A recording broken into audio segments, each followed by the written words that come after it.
આ છે તો બોલે 7 ફૂટ. આ જેટલા 2 મહિના થયા છે ને. હા 2 મહિના નહીં.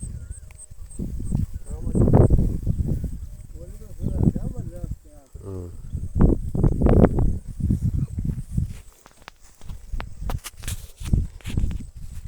જો આ મિજલભાઈ નાગરભાઈ ઈકડ કરે છે 17/6/2024 રોજ વિડીયો ઉતારેલો.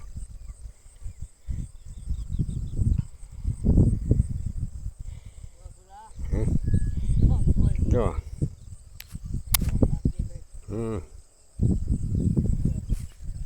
આ તો હજુ વધવાની વધશે, વરસાદ થાય ને એટલે કેટલી વધશે.